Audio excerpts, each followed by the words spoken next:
जदि यही लुट चले आउ बेसी दिन नुह 20-30 वर्ष भितर आम देखा आम राज्यर समस्त नदी गुड़िक मरी जाइए। महानदी जाइए बाली देखिले केते टन बाली देखिले? देखंतु आम जाइलु छत्तीसगढ़ महानदीर सज्जारे छत्तीसगढ़ रे शेष ब्यारेज होची कलमा ब्यारेज आ से कलमा ब्यारेज जाइलु एवं कलमा ब्यारेज तलकु मध्य जाइलु। कलमा ब्यारेज रे जहाँ दृश्य देखलु ता आमको गभीर भाव में मर्माहत कला। कलमा ब्यारेज पर छिड़ा है कि छत्तीसगढ़ आड़ को अनेला बेलू समुद्र परी पानी आ ओडिशा पटे अनेला बेलू खाली बाली आउ बाली।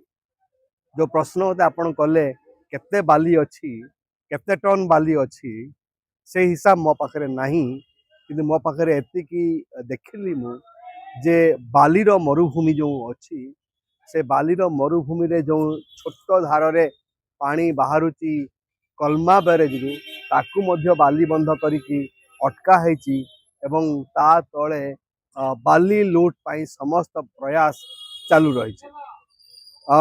इटा हूँ अत्यंत गंभीर कथा जहाँ को सरकार वर्तमान पर्यंत गंभीरतार सहित नौचंती बोली मोर हृदबोध होना।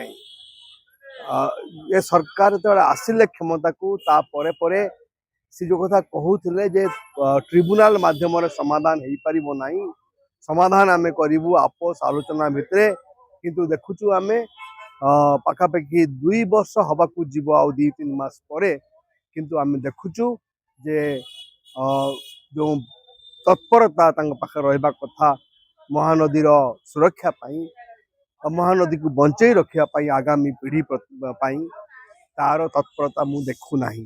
सेटा मते बहु परिमाण रे आंदोलित करुची मर्माहत करुची। अपन देखिले तो महानदी तो छत्तीसगढ़ बांधी देला हेले जो बाली तक कथा मेन कहितली आउटी ओडिसा रे पडे बाली माफिया मातिचंदी बाली चोरी करछन ताले अपन केते टन आ बाली थिला जे देखिले ना बाली पळिलानी?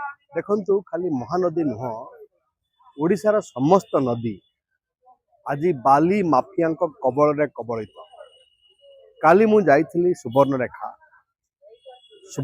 नदी कूले कूले जो बाली खनन होची ताहा सेठाकार गाँ गुड़ी को अत्यंत विपद रे पकाउची एवं ता सहित नदीर जो स्थायित्व को लेकिन बड़ आह्वान सृष्टि करुची।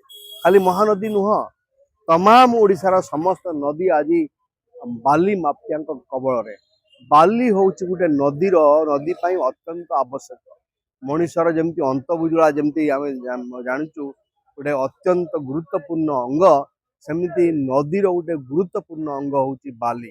यदि नदी रे बाली न रहे तेबे नदी प्रवाहित हो नहीं किंतु वर्तमान समय देखुचे आम सबु नदी बाली लुट चली एवं से लुट्र परिमाण एते अधिक जहाँकि चिंतार बाहर एवं मत लगुच जदि यही लुट चले आउ बेसी दिन नुह 20-30 वर्ष भितर आम देखा आम राज्यर समस्त नदी गुड़िक मरी जाइए।